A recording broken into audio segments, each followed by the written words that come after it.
ನಿಮ್ಮ ಸಮಯವನ್ನು ಕೊಟ್ಟು ನಿಮ್ಮ ಕ್ಷೇತ್ರದಲ್ಲಿ ಯಾರೇ BJP JDS ಅಭ್ಯರ್ಥಿ ಇರಲಿ, ಕಾಯ ವಾಚ ಮನಸ ನೀವು ಕೆಲಸ ಮಾಡಿದರೆ ನಾನು ನಿಮ್ಗೆ ಹೇಳ್ತೇನೆ, 100ಕ್ಕೆ 100, 28ಕ್ಕೆ 28 ಲೋಕಸಭಾ ಕ್ಷೇತ್ರ ಗೆದ್ದು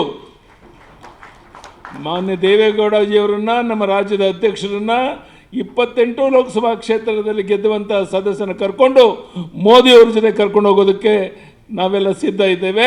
ಅದಕ್ಕೆ ನಿಮ್ಮ ಆಶೀರ್ವಾದ ಬೆಂಬಲ ಬೇಕು ಅಂತ ಮಾತ್ರ ಈ ಸಂದರ್ಭದಲ್ಲಿ ಪ್ರಾರ್ಥನೆ ಮಾಡ್ತೇನೆ. ಈ ಸರ್ಕಾರದ ಬಗ್ಗೆ ಹೆಚ್ಚು ಮಾತನಾಡುವಂಥ ಅಗತ್ಯ ಇಲ್ಲ. ಜನ ವಿಶ್ವಾಸವನ್ನು ಕಳ್ಕೊಂಡಿದ್ದಾರೆ. ಸರ್ಕಾರದ ಖಜಾನೆ ಖಾಲಿಯಾಗಿದೆ,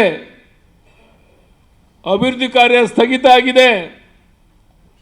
ಕಿಸಾನ್ ಸನ್ಮಾನ್ ಯೋಜನೆಯಲ್ಲಿ ಕೇಂದ್ರ ಸರ್ಕಾರ 6,000 ಕೊಟ್ಟರೆ, ನಾನು ಮುಖ್ಯಮಂತ್ರಿ ಆಗಿದ್ದಾಗ 4,000 ಕೊಡ್ತಾ ಇದೆ, 10,000. ಈಗ ಅದು ನಿಂತೋಯ್ತು 4,000. ನಾನು ಕೇಳ್ತೇನೆ, ಈ ಸರ್ಕಾರವನ್ನು ಯಾಕೆ ನಿಲ್ಲಿಸಿದ್ರೆ 4,000 ಕೊಡೋದನ್ನು, ರಾಜ್ಯ ಸರ್ಕಾರ ಕೊಡೋದನ್ನು? ಅಂದರೆ ನಿಮ್ಮ ಸರ್ಕಾರ ದಿವಾಳಿ ಆಗಿದೆ ಅಂತ ಇದಕ್ಕಿಂತ ಬೇರೆ ಉದಾಹರಣೆ ಬೇಕೇನು?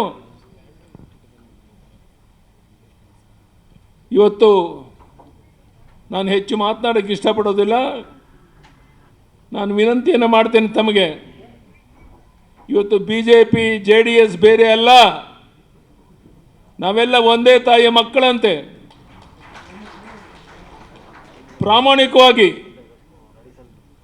BJP JDS ಅಭ್ಯರ್ಥಿ ಯಾರೇ ಇರಲಿ, ಅವ್ರನ್ನ ಗೆಲ್ಲಿಸುವಂಥ ಪಣವನ್ನು ತೊಟ್ಟರೆ ಅದನ್ನು ತಡೆಯೋದಕ್ಕೆ ಯಾರಿಂದಲೂ ಸಾಧ್ಯ ಇಲ್ಲ.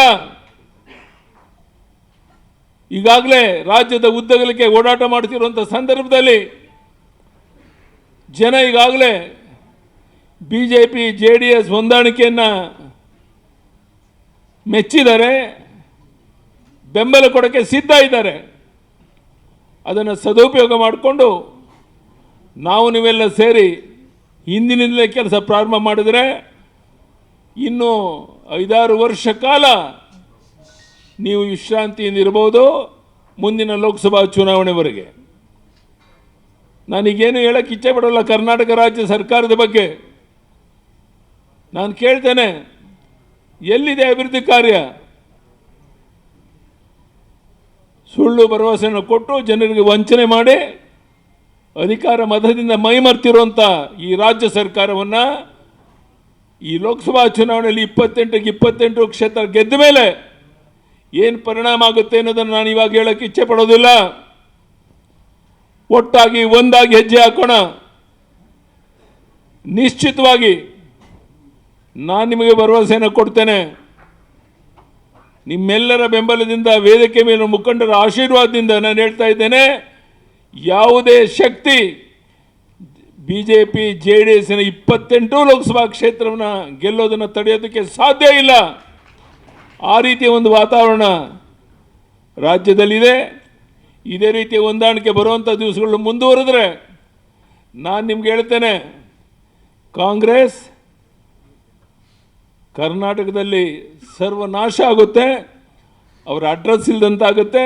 ಅದಕ್ಕೆ ನಿಮ್ಮೆಲ್ಲರ ಸಹಕಾರ ಬೆಂಬಲ ಇರಬೇಕು ಅಂತ ಈ ಸಂದರ್ಭದಲ್ಲಿ ಕೇಳ್ತಾ, ಮತ್ತೊಮ್ಮೆ ಭಾಳ ಕಡಿಮೆ ಅವಧಿಯಲ್ಲಿ ಕೆಲವು ಹಿರಿಯ ಮುಖಂಡರು ಇಲ್ಲಿ ಬರಬೇಕು ಅಂತ ವಿನಂತಿ ಮಾಡಿದಾಗ ತಾವೆಲ್ಲ ಬಂದು ಸಹಕಾರವನ್ನು ನೀಡಿದ್ದೀರಾ. ಇವತ್ತಿಂದ ಚುನಾವಣೆ ಮುಗಿಯೋವರೆಗೆ ನಾವು ವಿಶ್ರಾಂತಿ ಪಡೆಯೋಲ್ಲ. ಯಡಿಯೂರಪ್ಪನವರೇ, ನಾವು ರಾಜ್ಯದ ಉದ್ದಗಲಿಗೆ ಪ್ರವಾಸ ಮಾಡಿ BJP JDS ಅಭ್ಯರ್ಥಿಯನ್ನು ಗೆಲ್ಲಿಸ್ತೇವೆ ಅನ್ನುವಂಥ ನಿಶ್ಚಯವನ್ನು ನೀವು ಮಾಡಿದ್ರೆ ಬಹುಶಃ ನಮ್ಮ ಗೆಲುವನ್ನು ತಡೆಯೋದಕ್ಕೆ ಯಾವುದೇ ಶಕ್ತಿಯಿಂದ ಸಾಧ್ಯ ಆಗೋದಿಲ್ಲ. ಆ ಕೆಲಸವನ್ನು ತಾವೆಲ್ಲ ಸೇರಿ ಮಾಡಬೇಕು ಅಂತ ಕೈ ಜೋಡಿಸಿ ನಿಮ್ಮಲ್ಲಿ ಪ್ರಾರ್ಥನೆ ಮಾಡಿ ತಮ್ಮೆಲ್ಲರಿಗೂ ವಂದನೆ, ಅಭಿನಂದನೆಯನ್ನು ಸಲ್ಲಿಸಿ ನನ್ನ ಮಾತನ್ನು ಮುಗಿಸ್ತೇನೆ. ಧನ್ಯವಾದಗಳು, ನಮಸ್ಕಾರ.